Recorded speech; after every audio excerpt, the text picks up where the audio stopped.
मेरा तो यहाँ पे भी अभी मैं किसी के पता नहीं जगह बैठा हूँ, कहाँ बैठा हूँ, आपको क्या आइडिया? मेरा तो बाहर कुछ नहीं है, मेरा तो सारा कुछ पाकिस्तान में। भाई मैंने अगर डील करनी है तो मुझे पाकिस्तान में रहना है। डील करके पाकिस्तान से बाहर चला गया, ये तो बात ही समझ आने वाली नहीं है कि जरा बाहर चला गया डील करके पाकिस्तान से। मैं तो पाकिस्तान के अंदर रहना चाहूंगा अगर डील होगी तो। फिर मैं कितने मुल्कों में ट्रैवल करता रहा, पीछे आ रहे हैं, मुझे खतरा है, मैं कभी यहाँ जाऊं कभी वहां जाऊं कर करके फिर आखिर बड़ी मुश्किलों से मैंने कुछ वीजा हासिल किए और फिर मैं एक ऐसी जगह पहुंचा जहां मैं निस्बतन महफूज हूँ। अरशद शरीफ साहब के बारे में इनको पता था कि यहाँ से फ्लाइट ली है और फ्लाइट लेकर वो चले गए दुबई। तो इन्होंने दुबई की गवर्नमेंट से राब्ता कर लिया। दुबई में 5 बंदे गए थे अरशद शरीफ को वापस लाने के लिए, लेकिन दुबई की हुकूमत ने अरशद शरीफ को इनके हवाले करने से इनकार कर दिया। इतने भी ये तुर्रम खान नहीं है कि वहां से बंदे उठाएंगे और पाकिस्तान जाएंगे, ऐसे थोड़ी होता है साफी को उठाए। अस्सलाम वालेकुम, मैं हूं हसनैन, आप देख रहे हैं नया पाकिस्तान। मेरे साथ आज मौजूद हैं पाकिस्तान के सीनियर सहाफ़ी इमरान रियाज खान। इमरान भाई अस्सलाम वालेकुम। वालेकुम अस्सलाम, थैंक यू हसनैन, बहुत शुक्रिया आपका। कैसे हैं आप? ठीक हैं? अल्लाह रब्बुल इज़्ज़त का शुक्र है, अल्लाह बड़ा मेहरबान है। अच्छा इमरान भाई, आपका जो पाकिस्तान से बरतानिया तक का सफ़र है काफ़ी हद तक आपने बता दिया है, लेकिन फिर भी कुछ सवालात करने चाहेंगे इस हवाले से। सबसे पहले ये बताइएगा, मुझे आज भी वो वक्त याद है जब 10 मई को 9 मई के बाद आप एयरपोर्ट अंदर जा चुके थे और आप बाहर वापस आए। आप बोर्डिंग हो चुकी थी, आप फिर भी बाहर आ गए। इसके बाद आपने कई दफ़ा ये बात की कि आपके पास बहुत से मौके हैं, आप यहाँ पाकिस्तान से जा सकते हैं, लेकिन फिर भी आप पाकिस्तान से नहीं गए। 2 दफ़ा आपको हज से रोका गया, फिर भी नहीं गए।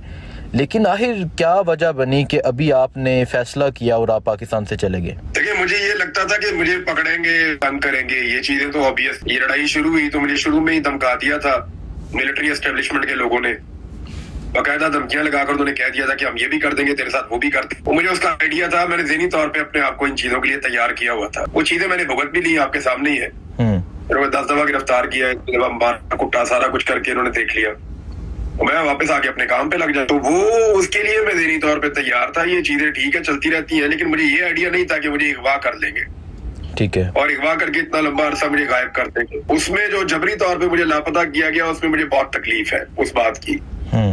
फिर उसके बाद जब मैंने दोबारा अपना काम शुरू किया तो गिरफ्तारियों का सिलसिला फिर शुरू हो गया। मैंने कहा रूटीन की बात है, हम जमानतें करवाएंगे, कभी इनका दाव लग जाएगा, कभी हमारी जमानत हो जाएगी, कभी हमें अंदर डाल देंगे, कभी हम अपना काम करते रहेंगे। तो वो रूटीन है, वो चलता रहता है, ये होता रहता है। लेकिन जो अब मेरे पास इंफॉर्मेशन आई, और मुझे ये सारी इंफॉर्मेशन पहले मिल जाती थी, यानी जब इन्होंने मुझे मेरे घर से किया ये फरवरी में 2024 में, तो मुझे पहले बता दिया था कि आपको गिरफ्तार करने के लिए आ रहे हैं। तो मैं गिरफ्तार हो गया था। उससे पहले जब छापे पड़ते थे पहले पता चल जाता था मुझे, बाकायदा सोर्स है वो बता देते हैं। तो अब मुझे बताया जनाब कि अब आपको ये मार देंगे। फिर इस तरह के वाकयात भी हुए। फिर मैंने वो चीजें होती हुई देखी कि ये अब जान से मार देंगे, तो ये तो फिर एक नई सिचुएशन है ना। फिर जिस बात का हमें लगता था कि शायद जान से मारना इनके लिए मुमकिन नहीं है, फिर हमने देखा डी चौक में बंदे मार के कैसे लाशें गायब कर दी गई। यानी अभी तक कई लोग लापता है, उनके बारे में हमें नहीं पता कि वो जिंदा है या नहीं था, उनके बारे में कुछ पता नहीं है। तहरीक इंसाफ की जो गवर्नमेंट है वहाँ की, वो क्लेम करती है खैबर पख्तूनख्वा की हमारे 30 से 40 बंदे अभी भी लापता है, कोई पता नहीं वो किधर गए, और बाकी बंदे हमने लाशें खुद देखी है। तो ये सारी सिचुएशन देखने के बाद मुझे फिर मेरी, क्योंकि कासिम सूरी साहब के साथ बातचीत हो रही थी, तो कासिम सूरी साहब ने मुझे कहा कि देखें इमरान साहब, ये इनका जहाँ इनका दाव लगेगा या तो आपको जबरी तौर पे फिर वाकई लापता कर देंगे। मैंने कहा मेरे पास इन्फॉर्मेशन है। तो उन्होंने मुझे कायल किया, उन्होंने कहा निकल, फिर यहाँ से आपको पाकिस्तान से चले जाना चाहिए। मैं भी आया हूँ, हिजरत की उन्होंने मुझे मिसाल दी। नबी करीम सल्लल्लाहु अलैहि वसल्लम को हिजरत कर दी पड़ी थी, हम तो उनके पाँव के खाक के बराबर भी नहीं है। बिल्कुल। तो बड़े भारी दिल के साथ मैं पाकिस्तान से निकला, यानी मेरा बिल्कुल दिल नहीं कर रहा था। मेरे पास आज पाकिस्तान में हालात मेरे लिए बेहतर हो या मुझे इस बात की गारंटी हो कि मुझे कत्ल नहीं किया जाए तो मैं जाऊंगा। बाहर कोई खुश तो नहीं होता, यानी मैं यहाँ बैठा हूँ, ना मेरे दोस्त हैं, ना कोई जानने वाला है, मुल्क भी मेरा नहीं है, लोग भी मेरे नहीं है, मौसम भी मेरा नहीं है, तो मैं यहाँ अजनबी आदमी हूँ। अच्छा इमरान भाई, ये बताएं कि खैबर पख्तूनख्वा हुकूमत आपको तहफ़्फ़ुज़ नहीं फराहम कर सकी? मैंने उनसे मांगा ही नहीं तहफ़्फ़ुज़। मैं खैबर पख्तूनख्वा में गया था सिर्फ वहाँ रहने के लिए, ये सोच कर के मेरी फैमिली ने कहा था, क्योंकि मैंने अपनी फैमिली को कहा कि आप पाकिस्तान से बाहर चले जाए, मुझे ऐसा लगता है कि ये निजाम किसी भी लेवल तक गिर सकता है। और मुझे अपने बीवी बच्चों की और माँ बाप की फिक्र थी, मुझे अपने भाइयों की भी। तो मैंने कहा मुझे तो ये जाने नहीं देंगे, आप लोग चले जाएं। वो लोग चले गए पाकिस्तान से बाहर रहना शुरू हो गए। लेकिन उन्होंने मुझे कहा कि अगर तुम गिरफ्तार होते रहोगे बार बार तो हमारे लिए प्रॉब्लम होगा, हमारे लिए बाहर रहना भी मुश्किल होगा, तो गिरफ्तारी को अवॉइड करो। फिर मेरे फैमिली ने मुझे पुश किया तो मैं खैबर पख्तूनख्वा चला गया। मुझे लगा कि वहां की जो पुलिस है वो सहूलतकारी नहीं करेगी। ये जो पंजाब पुलिस है ना, ये सहूलतकारी करती है। यानी ऐसा नहीं होता कि कभी आके मुझे ISI ने खुद उठा लिया हो, ऐसा कभी नहीं होता कि कोई एजेंसी आकर मुझे उठाकर ले जाए। ये पुलिस हमेशा सहूलतकारी करती। इस तरह जो मैं जेल से गिरफ्तार हुआ तो वो भी ऐसे ही हुआ था। तो हर जगह पे एजेंसियां खुद करती है, पुलिस सहूलतकारी करती है। तो मुझे लगा खैबर पख्तूनख्वा की पुलिस सहूलतकारी नहीं करेगी, और उन्होंने नहीं की। खैबर पख्तूनख्वा ने सहूलतकारी नहीं की। एक दो वाकयात का मुझे पता है, लेकिन वहां की जो DSB है, एक इदारा, उनका महकमा है, उनका कोई थोड़ा सा जैसे इंटेलिजेंस का होता है, उन्होंने सहूलतकारी की मेरे खिलाफ एजेंसियों के साथ मिलके।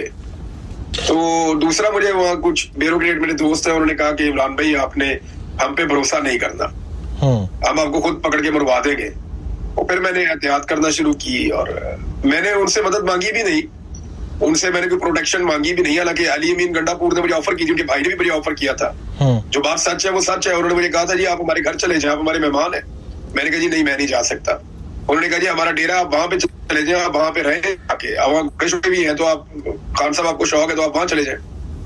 तो मैंने उन्हें इनकार कर दिया। उन्होंने कहा जी आप खैबर पख्तूनख्वा में जो वजीर आला हाउस है उसके अंदर आप रहें, हम देखते हैं आपको कौन ले जाता है। तो मैंने उनसे कहा, मैंने कहा देखिए मुझे जेब नहीं देता, मुझे ये जेब नहीं देता। मैं एक जर्नलिस्ट हूँ, आप एक वजीर आला है, आपकी पॉलिटिकल पार्टी है, तो मैं पॉलिटिकल पार्टी से इस तरह मदद ले नहीं सकता। मुझे इमरान खान साहब ने भी एक दौर में कहा था कि आप चले जाओ इसमें खैबर पख्तूनख्वा हाउस में, इस्लामाबाद में, 2022 की बात है। ठीक है। मैंने उनको भी इनकार कर दिया था। मैंने कहा था खान साहब ये देखें, खाली लड़ाई आपकी तो नहीं है, ये पूरे पाकिस्तान की लड़ाई है। दूसरा, किस किस को आप तहफ़्फ़ुज़ देंगे ऐसे? ठीक है। उन्होंने कहा तुम्हारी एक आवाज है इमरान, और आपको चाहिए कि अपने आप को महफूज करें। अगर आप ये समझ रहे हैं कि आपको प्रोटेक्शन चाहिए तो आप यहाँ चले जाए। मैंने उनको इनकार कर दिया था। इमरान खान ने अभी तो इसी तरह गंडापुर साहब को भी कहा, मैंने कहा जी मुझे कोई आपसे प्रोटेक्शन नहीं चाहिए, लेकिन देखिए हर एक की मजबूरियां भी होती है। अली अमीन गंडापुर का जितना इख्तियार है खैबर पख्तूनख्वा में, ये भी आप अच्छी तरह जानते, पता है कि इख्तियार तो उनके पास है नहीं, ना IG उनका है, ना चीफ सेक्रेटरी उनका है, ना पुलिस उनसे अहकामात लेती है। कुछ हद तक उनका कंट्रोल है, लेकिन ये आप अच्छी तरह जानते हैं। ठीक है। अच्छा इमरान भाई, ये बताएं कि कोई भी इंसान होता है जब अपना घर छोड़कर जाता है तो उसके लिए बहुत मुश्किल होता है। तो जब आप पाकिस्तान की बॉर्डर लाइन क्रॉस कर रहे थे, मतलब इस तरफ पाकिस्तान है, इस तरफ या ईरान है या अफ़गानिस्तान है, तो तब आपकी क्या फीलिंग्स थी, क्या जज्बात थे जब आप पाकिस्तान की बॉर्डर लाइन क्रॉस करके दूसरी बॉर्डर लाइन में जा रहे थे? इस बात का कि मैं अपने मुल्क से कहीं और आ गया। उस वक्त तो जान के हुए थे, यानी तीसरी अटेम्प्ट में तो मैं दिमाग में सिर्फ ये चल रहा था कि गोली ना आ जाए, दिमाग में ये चल रहा था कि कोई और हरकत ना हो जाए। इधर भी पता है मुसल्ला लोग हैं, उधर भी मुसल्ला लोग हैं, दोनों तरफ बॉर्डर पता टेंस रहती है। और हल्की सी मूवमेंट के ऊपर, क्योंकि मैं मूवमेंट वहां से कर नहीं रहा था जहाँ पैसे थे, रोज वहां से क्रॉस करते हैं, हजारों लोग क्रॉस करते हैं, यहाँ पैसे वैसे खिलाते हैं दोनों तरफ के लोगों को, और वो क्रॉस करते रहते हैं। ये बॉर्डर क्रॉस करना कोई प्रॉब्लम नहीं है, छोटे छोटे पॉइंट्स बने हुए हैं जहाँ पे लोग पैसा वैसा खर्च के चले जाते हैं, वापस भी आ जाते हैं, वहां से भी लोग आ जाते हैं, वहां वापस भी चले जाते हैं। मैंने जिस एरिया से क्रॉस किया था वहां से क्रॉसिंग है नहीं, जहां से कासिम सूरी ने क्रॉस किया था वहां से भी क्रॉसिंग है नहीं। तो वहां से जो भी करेगा वो करके क्रॉस करेगा दोनों तरफ के सिस्टम को, तो आपको कोई भी गोली मार सकता है, कोई भी ऐसी हरकत कर सकता है। फिर वो जंगल टाइप का एरिया है, पहाड़ है, वो मेरे दिमाग में उस वक्त ये नहीं था मैं अपना मुल्क अपना घर छोड़ के जा रहा हूँ, यानी वो था नहीं। जब मैं वहां थोड़े से हालात नॉर्मलाइज हुए तो मुझे एहसास हुआ कि मैं छोड़ के आया हूँ। तो उस बात जब मैं क्रॉस कर रहा था तो दिमाग की बात ये थी कि मुझे ये टारगेट अचीव करना है, कि मैं तीसरी कोशिश कर रहा हूँ तो आज हो जाए। तो घर तो मैंने अपना छोड़ा तकरीबन हो गए, मैंने अप्रैल 2024 में मैंने अपना घर छोड़ा था, और उसके बाद फिर मैं घर नहीं गया, सिर्फ हमारा हज पे नहीं जाने दिया, वहां से मुझे रोकते ही नहीं, और पुलिस ने मिलके। तो उसमें जब मुझे इन्होंने दोबारा गिरफ्तार किया तो इसलिए मैं अपने घर गया था। अब वापस जिस दिन मैं आजाद हुआ था, फिर मैं खैबर पख्तूनख्वा वापस आ गया। तो घर तो मैं गया ही नहीं, बड़ा लंबा अरसा हो गया। ठीक है। अच्छा इमरान भाई ये बताएं कि हमने देखा आपके जाने के बाद कि नून लीग वाले जो हैं वो आपकी पुरानी ट्वीट लगा रहे हैं या आपका एक वीडियो क्लिप लगा रहे हैं और वो ये कह रहे हैं कि आप एक वक्त में नवाज शरीफ को बात करते थे, तो इस पे क्या कहना चाहेंगे आप? मैं भी कहता हूँ नवाज शरीफ बड़ा है, नवाज शरीफ बुज़दिल आदमी है, वो डीले करके भागता रहा है, आज भी कहता हूँ मैं। भाई नवाज शरीफ का लेटर मौजूद है, वो कतरी ने आगे दिखा नहीं दिया था, इतना भी मियां साहब ने लिख के दिया हुआ है, मैं गारंटी 10 साल की मैं पाकिस्तान वापस नहीं आऊंगा। परवेज मुशर्रफ को लिख के इन्होंने गारंटी दी है, गारंटी दे के ये बाहर गए। अभी इनकी पार्टी के लोग खुद कहते हैं कि नवाज शरीफ 2019 में जब पाकिस्तान से भागे हैं प्लेटलेस गिरा के, तो नवाज शरीफ साहब प्लेटलेस गिरा के जब नसे तो वो जनरल बाजवा ने निकाला था, जनरल बाजवा के साथ डील करके निकले थे। तो नवाज शरीफ हमेशा डील करके भागा है। मेरी किसके साथ डील हुई है, लाओ कोई चीज बताओ। मैं तो अभी भी देखे, मैंने डील करनी हो तो पाकिस्तान में रहूं ना। नवाज शरीफ की तो बाहर प्रॉपर्टी है, नवाज शरीफ की बाहर जायदादें हैं, उसके बाहर बच्चे हैं, उसका बाहर कारोबार है, खानदान है, सारा कुछ है। वो बाहर जाता तो समझ आती है। मेरा तो यहाँ पे भी अभी मैं किसी के पता नहीं जगह बैठा हूँ, कहाँ बैठा हूँ, आपको क्या आइडिया? मेरा तो बाहर कुछ नहीं है, मेरा तो सारा कुछ पाकिस्तान में। भाई मैंने अगर डील करनी है तो मुझे पाकिस्तान में रहना है। मैं डील करूंगा तो पाकिस्तान में खुश होऊंगा ना, वहां रहूंगा। मेरा शिकार वहां पे, मेरे घोड़े वहां पे, मेरे बच्चे, फैमिली वहां पे आ जाएगी, मेरे दोस्त वहां पे हैं, मैं वहां खुश होता हूँ। नहीं डील करके पाकिस्तान से बाहर चला गया, ये तो बात ही समझ आने वाली नहीं है कि जरा बाहर चला गया डील करके पाकिस्तान से। मैं तो पाकिस्तान के अंदर रहना चाहूंगा अगर डील होगी तो। दूसरी बात ये है कि डील करने के बाद ये मैं ये बात करूंगा जो मैं बात कर रहा हूँ। भाई डील तो इस बात पे होती ना, सबसे बड़ा प्रॉब्लम क्या है पाकिस्तान की एस्टेब्लिशमेंट का? सबसे बड़ा प्रॉब्लम इमरान है, सबसे बड़ा प्रॉब्लम पाकिस्तान का वो ये सपोर्ट करो, तो मैं तो सपोर्ट नहीं कर रहा, ये पागलपन है। और दूसरी बात ये है कि मैंने हिजरत की है अपनी जान बचाने के लिए, क्योंकि मैं अर्शी की तरह अपनी जबान को बंद नहीं होना चाहता। कुछ गिद्धों को नोचने के लिए मेरा गोश्त चाहिए, तो मैं उनको अपनी लाश नहीं देना चाहता, और जिंदा रहना मेरा हक है और मेरे रब का हुक्म भी है कि आप इसके लिए कोशिश करें। तो मैंने कोशिश की है, मैं अपनी जान बचाने की कोशिश कर रहा हूँ, अपना काम कर रहा हूँ। तो इसमें क्या डील है? भागना वो होता है जिस तरह नवाज हर दफा डील की, गारंटी दी और निकलने के बाद सीधा महलों के अंदर पहुंचा नवाज शरीफ। वहां सऊदी लेके गया तो सरूर पैलेस के अंदर रखा ले जाके इनको। यहाँ बरतानिया में गए तो जनाब अपना वहां सीधा जाके अपने लग्जरी महलों के अंदर, अपने अपार्टमेंट्स के अंदर पहुंच गए। मैं कहाँ पे हूँ कोई बता सकता है? मैं तो यहाँ से एक मुल्क की सरहद पार करके दूसरे मुल्क में गया, हालात में जख्मी हो गए, मैं वहां पहुंचा। 5वें या 6ठे दिन मैंने वहां से ट्रेवल किया, फिर अपनी फैमिली तक पहुंचा कैसे मैं, उसके बाद फिर मैं कितने मुल्कों में ट्रेवल करता रहा।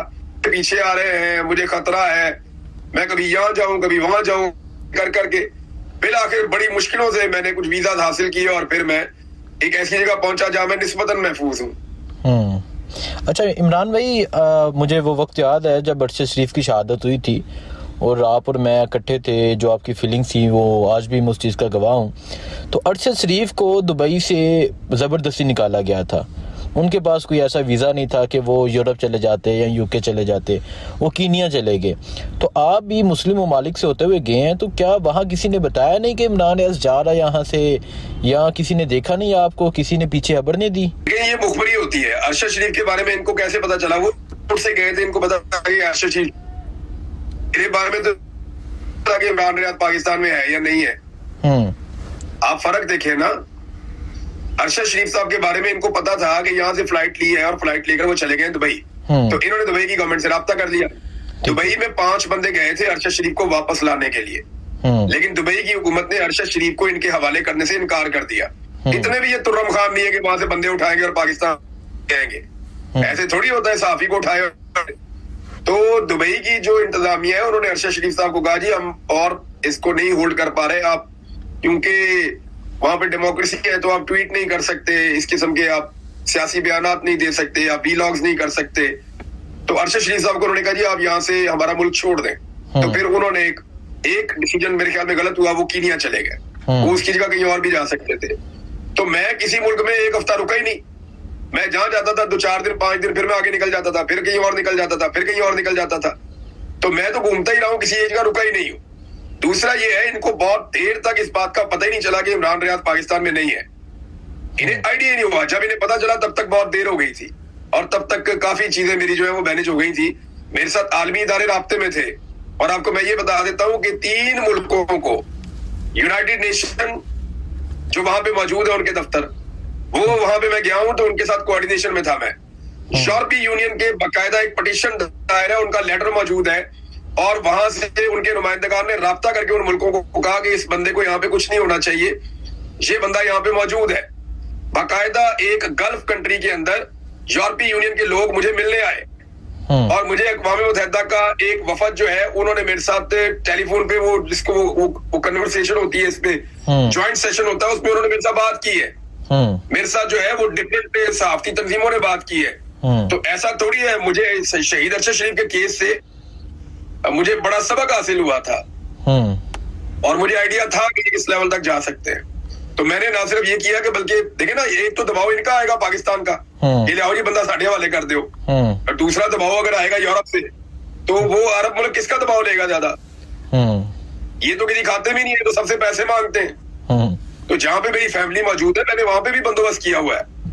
मैंने अपनी फैमिली को बिला वजह नहीं भेज दिया था, मैंने बहुत सारी खतों किताबत की थी, बहुत सारी गारंटीज मैंने हासिल की थी, उसके बाद मैंने अपनी फैमिली को भेजा था, वरना ये तो मेरी फैमिली को ले जाते। मैंने बंदोबस्त किया हर चीज का, बाकी अल्लाह रब्बुल इज्जत हिफाजत करने वाले हैं। ठीक है। अच्छा इमरान भाई, आपका पीछे से फार्म हाउस जला दिया गया, वो बड़ा शौक से आपने बनाया हुआ था। आग लगाई है वहां पे 2 दफा लगाई है, एक दफा ऊपर वाली साइड पे लगाई है, एक दफा नीचे वाली साइड पे लगाई है। मैं ये कह नहीं सकता कि किसने लगाई है, मुझे आइडिया नहीं है। मैं अभी उठा के कह दूं जी फलानी एजेंसी ने लगाई है, तो वो मेरे पास सबूत कोई नहीं है उसका। हमने वो खोजी शोजी बुलाए थे तो उन्होंने ये बताया कि ये दोनों आगे लगी हैं, ये लगाने वाले जो है वो एक ही तरह के लोग हैं, वो पैरों के निशान से वो देखते हैं, बताते हैं। तो उन्होंने बताया जी कि ये जो आग लगाई है ये एक ही ग्रुप है, एक बंदा चेंज हुआ है, लेकिन ये ऊपर भी आग उन्हीं लोगों ने लगाई है और नीचे भी उन्होंने लोगों ने लगाई। ठीक है। और काफी वहाँ कितना नुकसान हुआ? ये नुकसान हुआ है वो अल्लाह ताला पूरा कर देगा जी, वो ठीक करवा रहे हैं, बंदे बुंदे लगे हुए हैं, कोशिश कर रहे हैं कि ठीक हो जाए।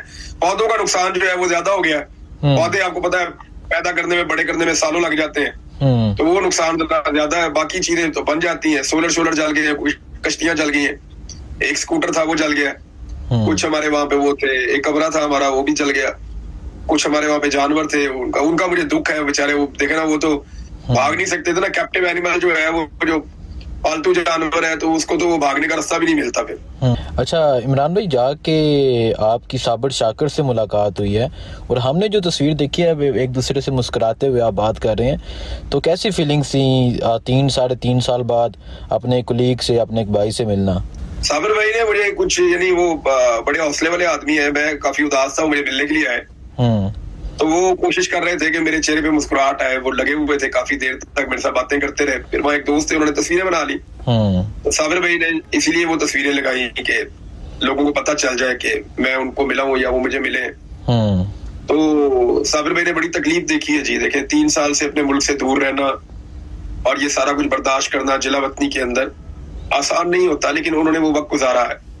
उन्हें मुझे मिलके उनको भी कुछ यादें ताजा हुई, हमने अरशद शरीफ साहब के ऊपर बहुत लंबी बातचीत की और उनकी यादें वो मुझे बताते रहे। मेरा तो कोई इतना ताल्लुक नहीं था शहीद अरशद शरीफ से, 7-8 माह की टोटल रकाबत थी, उससे पहले तो एक मुखालफत भी रही है, लेकिन जो ताल्लुक अरशद शरीफ से साबिर शाकिर भाई का था वो बड़ा पुराना था और उनके ताल्लुकात थे, सालों पे मुहीत थे, तो वो राब्ते में भी ज्यादा रहते थे मेरे साथ। तो अरशद शरीफ जब पाकिस्तान से जिला वतन होकर गए तो 3 दफा मेरे ख्याल में मैक्सिमम राब्ता किया होगा, 2-3 दफा, इससे ज्यादा राब्ता नहीं हुआ, 3 दफा या 4 दफा मेरे ख्याल में, क्योंकि वो मेरे लड़के के थ्रू भी बात हुई थी। तो लेकिन वो साबिर भाई के साथ वो लगातार राब्ते में रहते थे, यानी वो आप ये समझ लें कि बार बार वो आपस में बात करते थे, तो उन्होंने बहुत बात की है। तो वो मुझे बता रहे थे, काफी चीजें उन्होंने मुझे वो भी बताई जो मैं पहले नहीं जानता था अरशद भाई के बारे में, जो बातें अरशद भाई ने उन्हें बताई हुई है। लेकिन साबिर भाई का दिल बहुत बड़ा, उन्होंने बहुत सारे राज अपने पास रखे हुए हैं, वक्त आने पे इंशाल्लाह सामने आ जाएंगे। ठीक है। अच्छा इमरान भाई, हमने देखा कि इमरान खान जो है वो जेल में है, तो उनकी अहलिया जब बाहर आती हैं बुशरा बीबी, तो उनकी रहाई के लिए किरदार अदा करती हैं। तो जब आप को उठाया गया था, जब आप गायब थे, तो आपकी अहलिया ने भी बहुत किरदार अदा किया, मिसेज इमरान ने, तो क्या कहेंगे आप? देखिए हसनैन भाई, ऑप्शन क्या होता है, ये हमारी खवातीन घरेलू खवातीन है और इनके पास क्या ऑप्शन रह जाता है? आप पाकिस्तान में रूल ऑफ लॉ तो है ही नहीं, कानून की हुक्मरानी नहीं है, लेकिन मेरी अहलिया ने मेरा बहुत साथ दिया है मेरे माँ बाप ने बड़ा साथ दिया है, मेरे बच्चे जो है वो उन्होंने काफी सफर किया है। मेरी अहलिया ने बड़ा साथ दिया, वो बेचारी कोशिश करती रही, यानी उसने उसका सब्र कर लेना, उसका सबसे बड़ा साथ देना ये है कि वो सब्र करती रही और उसने हर चीज पे सब्र किया। अल्लाह रब्बुल इज्जत से उसने दुआ की, उसने अल्लाह से अपना राब्ता रखा कि मैं उसे वापस मिल जाऊं। और अल्लाह बड़ा मेहरबान है, अल्लाह ताला दुआएं सुनने वाला है। ये है कि मैं यानी मैंने इन्हें खुशियों से ज्यादा तकलीफें दी हैं गुज़िश्ता 3 साल, लेकिन अल्लाह रब्बुल इज्जत से मेरी दुआ है कि ये जितनी भी कोशिश है, जितने पाकिस्तानियों ने भी की है, जो लोग इस तकलीफ से गुजरे हैं, मैं आदम स्वाति साहब को पढ़ा था, वो बता रहे थे कि हालात इन्होंने लोगों के साथ किया है, ये इंसानियत सोच सलूक इन्होंने लोगों के साथ किया है। अच्छा इमरान भाई, मेरे ठीक है। अच्छा ठीक है चले। अच्छा इमरान भाई, कल इमरान खान ने कहा कि मैं वापिस आऊँगा, तो आप क्या समझते हैं इस बयान को, इस एक सिंगल लाइन को, और ये कितनी ताकतवर लाइन है? देखिए, इमरान खान का भरोसा जो है ना वो एस्टेब्लिशमेंट पे नहीं है, अल्लाह ताला पे है। होता क्या है कि जब आप अल्लाह रब्बुल इज्जत पे भरोसा छोड़ देते हैं ना, तो फिर आप डीले करते हैं। फिर आप ये कहते हैं कि नवाज शरीफ बन जाते हैं,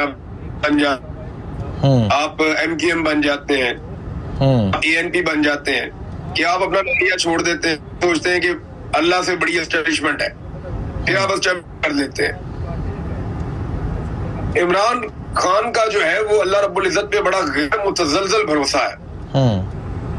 और यानी मैं उनकी बहन से बात कर रहा था, उन लोगों ने मुझे बताया ये बात, और उनकी फैमिली ये बात बाहर आके करती भी है कि इमरान खान कई दफा हमें डांटते कि क्या भरोसा खत्म हो गया, क्या से ज्यादा ताकतवर हो गए ये का जो वो इमरान खान ये कहता है कि मैं वापस, लेकिन ना मैं वापस आऊंगा लफ्ज की ताकत का अंदाजा उसके बाद होता क्या है पूरे मुल्क इन थे।